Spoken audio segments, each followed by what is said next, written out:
I think we're live. Okay.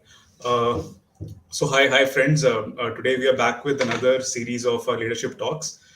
Today we have with us Mr. Arijit Bose. He's an MBA from XLRI, and he's currently running his own companies. So basically, he started working in corporate companies, and then eventually he pivoted towards the entrepreneurial journey. So right now, he's working in two startups. He's leading these two startups, which are Arc Consulting and Reviewia. He's a senior of mine from my college in XLRI. So I'll just open the stage to him to briefly introduce himself, and then we can talk about his entire journey. So yeah, Arijit, over to you now. Tell me about yourself. How did you start your career, and then eventually move to do your MBA, and then uh, why and when you decided to get into the entrepreneurial space, and why did you choose the HR tech specifically as a target domain for you? Oh, thanks. First of all, thanks Vivek for having me on your series. I hope the audience would find value in whatever I have to share. Coming to your question about introducing myself and giving some background, so I hail from Calcutta, okay, Hmm. Kolkata as we know City it of Joy, now. Yeah. So right? till graduation, I was there. I did my graduation in hotel management, hospitality from Uh, IHM Kolkata. okay. Till then, I was very sure that I wanted to be a hotelier. I had always dreamt about working in hotels.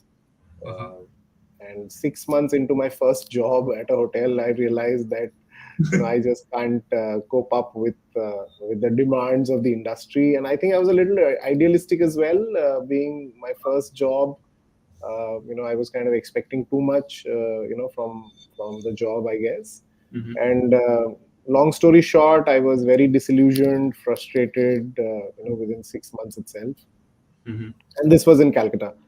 Uh, Hmm. on the personal side, unfortunately, at the same time, my father passed away. Okay.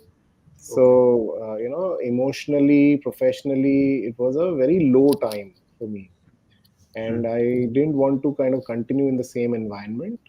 Hmm. At that, so this is like, mid 2002. So now that Okay. I've told you, you would know, and your audience will know that I'm a very old man. So mid 2002 is I don't look when like. I'm flattered. So, so that's when the whole BPO industry, contact center, all of Uh-huh. that was just coming up. Right, So right. The while in internet boom was college, happening. yes, the internet boom, the outsourcing boom was also happening, thanks Correct. to connectivity, etc. Um, so I had secured an offer while in college itself with GE Capital. Okay. So I decided to move out of Calcutta and come to Gurgaon, Hmm. not knowing anything about financial services, outsourcing, Hmm. but just that it was more like a move to move away from my current environment, which I wasn't Hmm. really enjoying. Right. But on hindsight, I think it was one of the best choices that I made. Hmm. My time at GE was great. There was a lot of learning professionally. The whole change of environment worked very well for me. Hmm. I learned a lot. Thankfully, I had a fairly steep career path as well, Hmm. and also understood fundamentals of business, fundamentals of financial services, people management, all of that. And at a blink of an eye, it was almost 10 years that I was with the same organization. From Great. an entry level contact center executive, I had Hmm. become an assistant vice president, Okay. leading transformation projects, and all thanks to the institution called GE. It was no less than a top MBA Right. college, I would say, or even Hmm. more. Right. But 10 years into corporate life, I wanted to kind of take a break and broaden my horizons. Hmm. And that's why I chose to do a full time MBA. Hmm. And hence I went to XLRI Jamshedpur.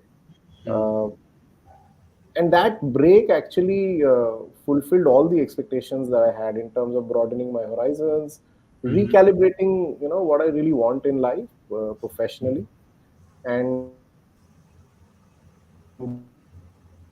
time to on a treadmill. You can't really do Hmm. much apart from running. When you get off the treadmill, you kind of Right. have a more broader view about stuff. So it gave me time to reflect while by no means the schedule and the demands of MBA was any less at XLR. You've been through it, right? So Right, right, right. it's But extremely it took demanding. you a really, really beautiful break after having spent time in industry for like 5, 6 Yes, the years. demands were very different. So the demands of Yeah, being a student again vis-a-vis a professional are right, very different, and I really enjoyed my time. And uh, given that I did the 1 year full-time MBA where everybody came from industry experience, mm, it was a great opportunity to learn about various industries. See, I had worked in a consulting, process transformation kind of a business. mm-hmm. I had no idea about how manufacturing works, how advertising works, but all Correct, those nighttime catch-ups with my friends over tea, coffee, and correct, soft drink, right, who came from various industries, like manufacturing, like technology, right. advertising, and marketing. There were people from the not-for-profit sector as well. So it really broadened my horizons in terms of understanding various aspects of the business world. Right, right. And सारे it also, सारे companies के strategies Excel dhaba पे बैठ के बनते थे. so I was not a very focused student that ways.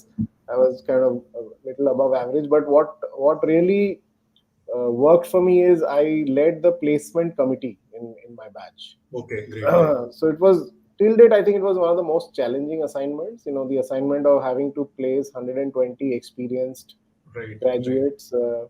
In a right. market which was fairly bearish. This was 2013, Right, and right. And market it's a volumes. thankless job. I've seen the GS of my batch. His name is Krishna. So Right, I happened to get into the same company as him. So we stayed there in Kolkata. Like Kolkata was my first job after MBA. So we right, stayed there together. I've seen the kind of grind that he went through during right, that entire 1 year, and it's a thankless job. I mean, he spent like nights. He did not study for his own course. He spent nights actually trying to place his entire batch, and he did a commendable job actually in that year. But yeah, I have seen the grind from very closely, so I can understand the kind of challenge that you would have seen. yeah. So the challenge was very unique, and the unique part of this assignment was that while I was leading the so-called placement committee and Hmm. leading the batch, but there is no real authority, right? I Right. was just Yes. another batchmate of mine, so you can't lead with authority there. You have to lead with Hmm. influence, which was very different from the way I had led teams in my work. So I Correct. had to really pull out all stops in terms of building credibility, building influence to Correct. drive Correct. the team towards the common Right. goal Right. or whatever we wanted. I mean, with while working in a company, you have a brand in your back, right? You have that kind of authority that wherever you go, for example, if you're a sales guy, you're going to pitch your product, you have that company brand with you. But once you start doing it on your own, then you realize how vulnerable you are.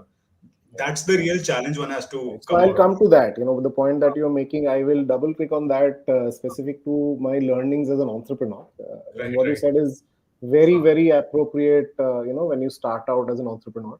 right. Yeah, coming to this, I think XLRI was great. Doing placements was the first time that I did something related to HR, Hmm. and it was very gratifying. I was not really sure that I was being prepared to kind of become an HR entrepreneur at that time. At that time, I wasn't very sure that I wanted to do HR, but I Hmm. gradually became sure that I want to do something of my own. Okay, Okay. I didn't want to kind of go back to another job. The motivation was that I wanted to challenge myself to do something unfamiliar, something greater. And with due respect, it's not that any corporate job is easy or is Hmm. less challenging. It's just that at that point in time, I made a personal choice to start out. Right. So post MBA, I had a brief stint at a job for about 6 months, but Hmm. post that I quit my job and started doing independent consulting. Okay. And was doing process transformation and all kinds of assignments. Okay. So first 3 to 4 months, I did that. Didn't have a great experience. This is 2014, where independent consultants weren't really valued much. Okay.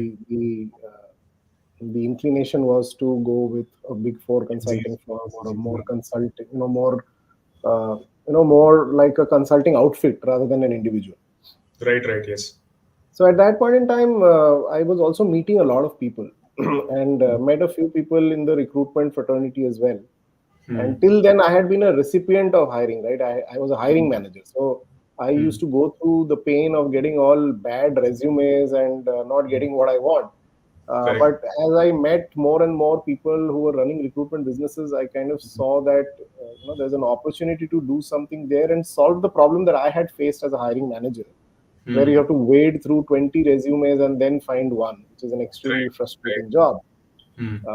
So started a recruitment firm with Hmm. the belief that we would be able to do a better job because we have the business lens, and Correct. was very thankful to my leaders in GE in Genpact who bet on us and gave us, because we were a completely new company, but they Hmm. gave us the empanelment Initial. as one of the leadership hiring partners. Hmm. And Okay. within the first 1.5 years itself, we were actually competing with their best hiring partners. Given that we understood the industry well, we came with business lens. Right. We grew our business to the likes of Wipro. Hmm. Eventually we also worked with a couple of big four consulting firms. Hmm. So that's how it started, and at a blink of an eye, now it's almost 10 years. 2024 April is when it'll be 10 years that we've been running our own startups. My wife is also my business partner now for the last couple of years, so Okay. it's kind of all in the family, I would say. Right. Right. Yeah, so that's my intro. So on the personal side, I'm married. I have a daughter who's 9.5 years old, and I live in Gurgaon. So it's been almost 20 years now that I've been in Delhi NCR. So the first Right. half of my life was in Kolkata, second half till now is in Delhi NCR. Great, great. Thanks a lot, Arijit. Thanks a lot for taking us through your entire journey, starting from the first company GE, and I can understand. I have also worked in large conglomerates, so I can understand the kind of learning and development you go through while working in these kind of companies because their L&D culture is very strong. Uh, right? So, I mean, while working, you are exposed to a lot of trainings on the behavioral side as well as on the technical side.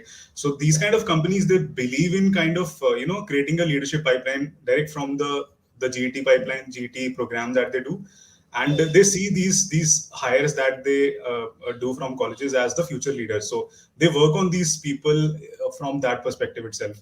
But today, I think even you would agree that companies today don't have that kind of bandwidth now, right? These new age startups, they don't have that kind of bandwidth, that kind of resources to put that much effort into employees. So what I've seen is they start expecting the performance directly from the date of joining from the employees, and this trend is started by the startup companies, and I think even the larger MNCs and conglomerates are slowly picking up this trend. I mean, they don't have the leverage now to keep the employees idle for 1 year in the programs like management trainee, GET-ship. So they're also kind of moving away from this situation.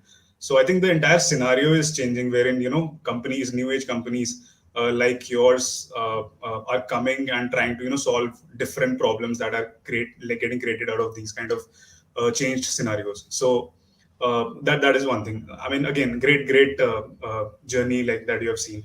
So next, I would want to understand from you, like what kind of work are you doing through your organizations?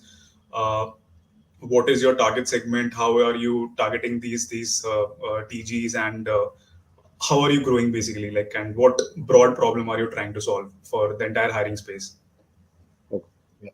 So we run two businesses. One is Arc Consulting, which is a services business, where Hmm. we do end-to-end solutions when it comes to people or Hmm. HR function, which includes hiring, which includes HR advisory, and some bit of learning and development as well.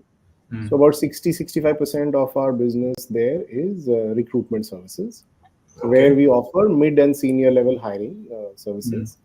And here we work with the largest of companies as well as mid-sized and growing startups. Okay. And we have been big on the services sector, not saying that we haven't done manufacturing at all, but Hmm. in terms of our client mix, technology companies, shared services centers, consulting firms, these form a larger chunk of our clientele. Then Hmm. we have a slew of startups, which are again mostly tech focused. Hmm. Apart from that, we have some clientele in the financial services space, some in the Mm. manufacturing space, and one or two retail clients as well. Mm. So that's the mix of clients when it comes to our recruitment business. Mm. The Mm. advisory business is more pertinent for growing startups and SME organizations. So Okay. the problem that we are trying to solve there is, when you're an early stage startup, or you're an Mm. SME, you can't really afford a very seasoned person to lead your people function. Okay, Mm. somebody who comes with strategic vision, who understands market, who can actually help you improve your people function. The Mm. business case doesn't really justify hiring somebody that's senior. Mm. So Right. you end up hiring somebody who's a little less strategic by Mm. nature, who can basically drive Operational table work. stakes. Yeah, Huh. table stakes. No, Right. not real value addition. In terms of what Mm. is contemporary market Right. offering, or where, how we should change our practices. What is it that we should bring in? Right. So what we do, we say, okay, you partially engage us because we are more seasoned, we have that strategic lens, and you loan a percentage of our time, and we Mm. become your strategic advisors to ensure that your people function is becoming contemporary, and you Okay. are able to attract the kind of talent that you want to attract, retain the Mm. kind of talent that you want to retain and engage. So that's Right. our offering to the early stage startups and Got it. small and medium enterprises. At Mm-hmm. times, we also take over the entire HR function. So it's like, Okay. complete virtual CHRO, where we are Mm. doing end to end HR for some Mm. companies, but these are small growing companies who can't Okay. really afford, the business case doesn't justify them to have an in-house team. So that's where we offer that. Right. Right. The Mm. third line of business in this company is learning and development. This is a comparatively new tower that we have Mm. started in about a year, but Mm. we are very clear that we don't want to be just another training company. So Mm. our interventions are targeted towards senior leadership. So, Okay. vice presidents, directors, and above. So we kind of develop, curate interventions to add value to that clientele. Mm. Okay, so Okay. so and again, this is something which we are doing for SME enterprises as well as large corporates. So that's the services business called Arc Consulting, which is about to complete 10 years in Mm. 2024 April. So about Mm. almost 10 years now. Right. Given the experience and learnings that we have had in the recruitment space, see, we started out as a recruitment business, and then we have Right. branched out into other aspects of HR. So we have Mm. seen the recruitment landscape very closely. We have seen the problems very closely. We have been affected by the problems quite a lot. Right. And one of the problems that we have seen many a times, which kind of has been unnoticed or hasn't been solved with a focused approach, Mm. is this whole issue of candidate experience and Mm. how it impacts employers in the end metric, which is a successful candidate joining. Correct. Mm. So, if I'm sure, if you kind of go back to your past and have see how many companies you've interviewed with, Right. even if Mm. you've interviewed with very good companies, it doesn't guarantee that you'll have a consistent experience as a candidate. Right. Right. Right. And we have That's seen. very very I it sparked a very vivid memory in my mind when you say candid experience and how I felt about some of the companies that I went through in Yeah. terms of hiring process. So I remember, I'll not name that company. It's one of the largest industrial manufacturing products business in India. Mhm. So it was, I think, almost 9-10 years back when I interviewed with them. It was just the starting part of my journey, like corporate journey. And there was consultant involved in that particular role. It was a sales and marketing kind of role, and there was a consultant involved. Right. So the way the consultant showed me the picture on behalf of the company, and I actually traveled from Delhi to Ahmedabad to actually interview for that role, and they did Okay. interview. It's not like they didn't interview. They did interview me, but at the end of 1 hour discussion, they told me we were actually looking for some other kind of profiles. The consultant messed it up. So Mhm. that was such a bad experience. I did not even have a ticket back to Delhi that time, because like we were all starting our journey. try to be frugal, right? We don't book flight tickets and all these things. So I didn't even have ticket back. So that was such a bad experience that I never applied to that company after that. Right. It Right. created such a bad repo of theirs in my mind. Right. So And that's a very while you are not, yeah, while you are not naming the company in public uh, here, I'm uh, sure you would name the company to your friends, and that has created a right, yes, negative yes, word of mouth for the company, right? So, right, so it's like a closeted impact on a employer's brand, which the employer is still not able to see because it's kind of being pushed under the carpet. right, So, right, right. we founded this platform called Reviewia, which is Hmm. a focused platform to bring out these issues, okay, where Okay. candidates are facing gaps in their experience. And typically we have seen, like you said, you got interviewed and then you realized, oh, this is not the person that they want. Hmm. Sometimes you will go through the interview and then they will say, oh, this is not the salary that we can give, while you Hmm. would have given your expectations right up front. Right.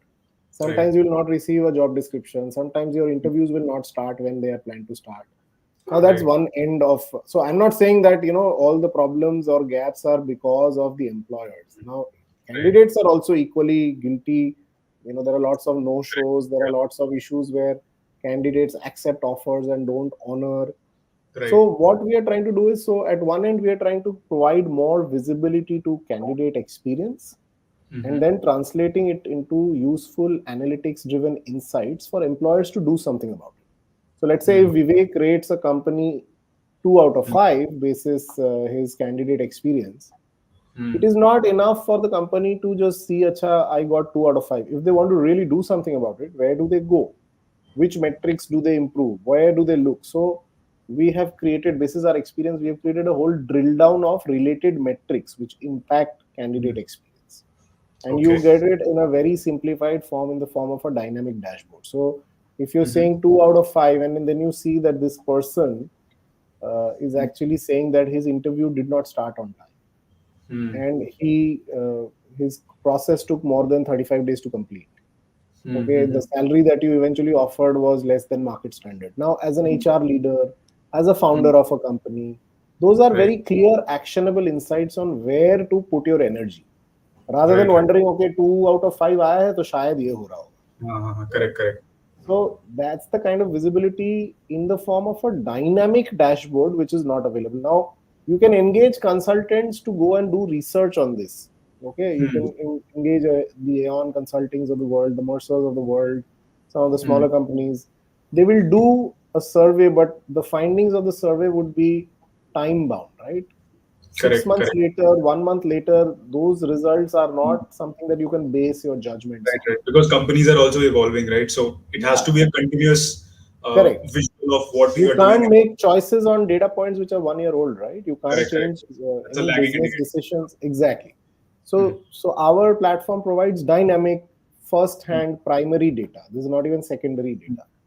Right. So we are trying to kind of enable organizations to do a better job on candidate experience by empowering them through useful insights, and Right. also in a way making employers more accountable for candidate experience, Hmm. so that tomorrow if you're doing a bad job as a recruiter, you Right. should know that, okay, this bad job can actually get reflected as a bad review on an open platform. Hmm. So Hmm. there is more greater accountability. See, today if you're a consumer business Hmm. and there is a tweet about your business experience from your customer, you can't ignore it, right? Right. And Right. that in a way has made organizations more accountable towards customer experience, Hmm. right? Correct. So we are Correct. trying to kind of eventually drive a little more accountability towards ensuring Hmm. that there is consistency, but it is not always intent of employers. See, there are lots of structural issues in the way especially large organizations operate. So we Hmm. are also trying to come up with modules to reduce that manual load on Hmm. the recruitment team to engage consistently with candidates. So over Okay. these last 3.5, 4 years, almost 3 years now, we have now created additional B2B modules, which Hmm. kind of automate the entire engagement with the candidate from the time the first touch point happens till the Hmm. time the candidate joins. Okay. Okay. So that's the problem that we are solving with Reviewia with technology, because manually there are lots of gaps. So today, if I'm a good Hmm. recruiter, I will engage well with you. If I'm a Hmm. free recruiter, in terms of my bandwidth, I will engage well with you. I might be a good recruiter. If I'm overwhelmed, I can't engage with you. Right. So we are kind of building smart technology to ensure that manual dependency on ensuring consistent engagement with candidates goes down. That Mm-hmm. gives better employer branding, that gives better experience, and the end metric of candidates joining with you, right, that gets impacted positively. And then when the candidate joins with a positive experience, chances are that you would be able to retain the candidate for a longer time as an employee as well. Correct, correct, So correct. that's what we are doing, Vivek, with That, Reviewia. that's great, and that I think that's very relevant from both sides, from the employer side as well as from the candidate side. A lot of times, I mean, I have also worked in multiple companies. Wherever the experience is great, you actually end up feeling great about the organization. And it's not about whether you join the company or not, because there is a very brief amount of time during that interview period, interview window, or that entire engagement period wherein candidate is exposed to your brand. That's a brief window that you can actually engage and create a brand even for those people who are not ultimately joining your organization. So I have a True. good memories of those organizations which had this kind of experience during the entire process. So that's a great way to engage people who are going to be your perspective. They might join, let's say, 5 years down the line if they have a good Even if they experience. don't join, they will put a positive word of mouth in the market Yes, for you. And right. precisely what you said, Vivek, when we talk to customers, some of them say, oh, people who don't get selected in our interview, they're always going to mark us down. But when we Hmm. analyze data, we Right. consistently see that the lowest ratings are not from people who didn't get selected. The lowest Hmm. ratings are from people who never got an update. Right. So if you close the loop with candidates, even if it Right. is not a positive news, they will still, 8 times out of 10, be objective about, rating the experience. But if you Right. don't close the loop with them, nobody likes dead air, right? People just get so frustrated with no communication. So it is much better to at least communicate. And that's where I'm saying there are lots of technology driven opportunities. Hmm. Like when you apply through a LinkedIn and there are 400 applicants, it's just not manually possible for recruiters to kind of respond to everyone. So Hmm. we are working on some smart technology to proactively shoot out notifications, messages to candidates, Hmm. so that they are looped in. Correct. Rather Correct. than not hearing at all, at least you will get to know, hey, you know what, this position is closed now. Right. Right. Right. Okay, Hmm. that's much better than thinking that, okay, that's still open. Correct. Correct. Yes. Yeah, Yes. that's it's an interesting journey. See, we are a category creator in this market. We are Hmm. one of the first. We would like to believe we are one of the first. So there is no Hmm. ready market for it. So unlike the Right. services business, which is recruitment, which is advisory, where Hmm. there are so many players, the market is there. The challenge there is how do you differentiate yourself in a very Hmm. commoditized market, because there are so Correct. many similar providers. The Right. challenge with Reviewia is we are creating the market. We are like the category Hmm. creator. So You're we in are the establishing blue the need. ocean, blue ocean space right now. Yes, we are establishing the need. Hmm. What you call the latent need of the customer in a way. So Correct. that's Correct. the challenge that we're solving. So interesting challenges across both the businesses, that we're trying to address. Great, great, Arijit. I mean, wish you good luck with this. I mean, great, great. I mean, there's one question that again comes to my mind from the discussion that we had.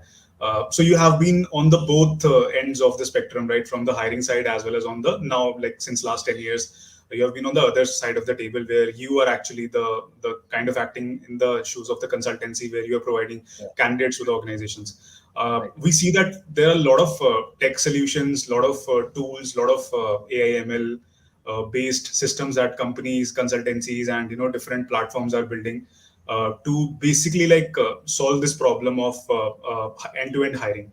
Correct. So right from finding out the right candidates, doing the match for a particular job description, and then ultimately like closing the role for a particular requirement. So, what according to you, you've seen all this, you have seen the space, you've been in the space. So, what according to you is still broken in this system? Like right from the scouting of the candidates to engaging with those candidates and then ultimately shortlisting and then interviewing. So, what is broken still? Like despite having so many platforms and so many technologies available. So I don't think that there's a all encompassing single response to your question. Hmm. Uh, some of it is lack of context. So while there's a lot of technology, Vivek, Hmm. technology without context doesn't work. So like you said, I've been hearing about solutions who will use a very smart artificial intelligence engine and Hmm. get me the right profiles which I need to interview as an employer. Right. Now I'll tell you, the hypothesis is that whatever is in the resume is true. Hmm. Correct. Yes. But culturally in India, Hmm. people either undersell or oversell themselves when it comes to their resume. Right. Okay, Yes. so if I am aspirationally looking to do data science, and Hmm. maybe I am in a banking operations role, Right. somewhere in my resume I will put data science 3 4 times, Hmm. Correct. and your AI engine will pick it as a relevant resume. Right. But Yes. it's not relevant, right? When it comes to the interview table, it's time wasted for the interviewer. It's just a. I So mean, people have learned to game the system basically. yeah, so it's not game the system. You have to understand the cultural context. Correct. In India or in Southeast Asian countries, culturally we are like this. So it's not like, now you can't say, okay, as a customer, so now you're doing this as a, you're Hmm. doing the product for the customer, right?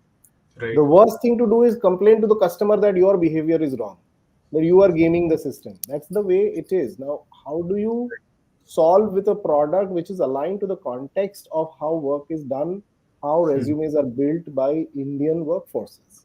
Hmm. Okay, so that will be a more plausible way to address this problem, because uh, as of now, there are very limited products who really solve this problem of appropriate shortlisting through technology, because all of it is based on resume, and that is Hmm. not changing.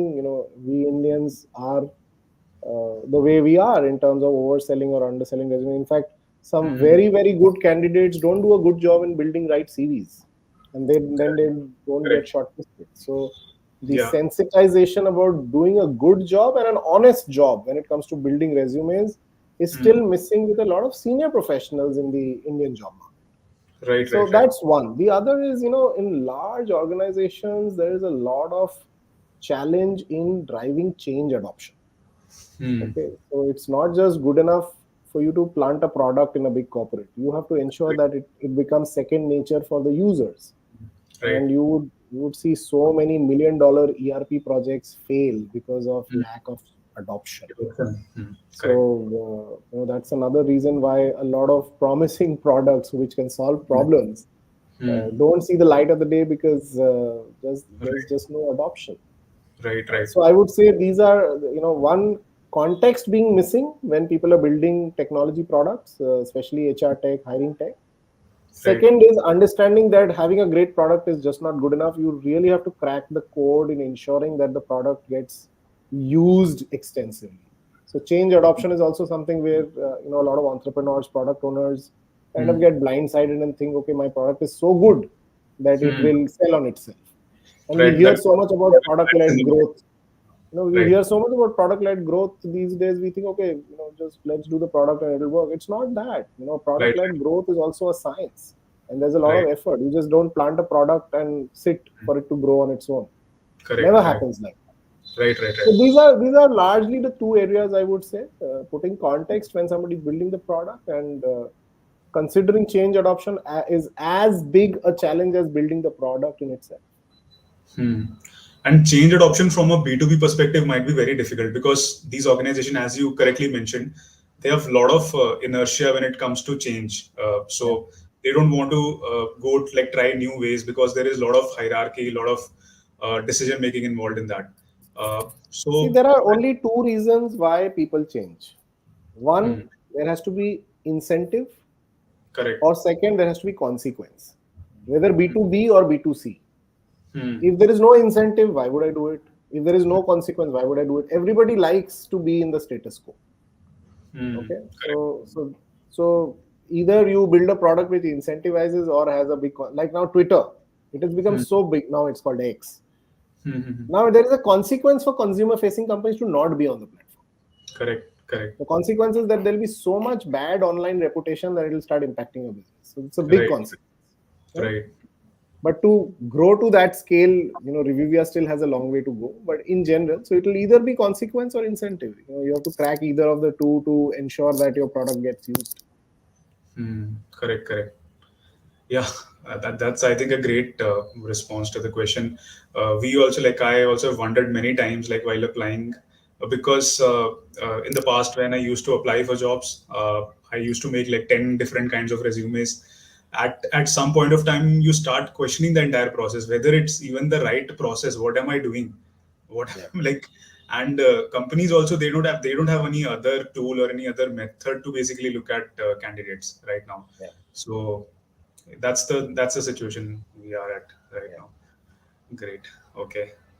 Uh, Anything else, Arijit, that you would want to add at the end of the session? No, I'm glad to have got this airtime with you and your audience. And as Right. I said, I hope whatever I had to share, it adds Uh, value. right. And that's it. Right. And obviously, in case any of your audience wants to kind of reach out to me, I'm told that audience is young professionals, students, Right. etc. Yeah. So Yeah. in case if I can be of any assistance to anyone, I'd be happy to be that. Sure, we'll add your details in the section below the video. Yeah. Thanks a lot, Arijit. I think it was a great and wonderful discussion. In fact, audience would have gotten a lot of inputs, a lot of understanding about this entire space. And to be frank, I also got to know a lot of things about this entire space, as well as like few pointers that you gave about creating products which can actually work if there is some incentive or consequence. So these are some of the great thoughts that you have, and thanks a lot for sharing with us. Thank My you. pleasure. Thanks for Yeah, having me. yeah, yeah, sure.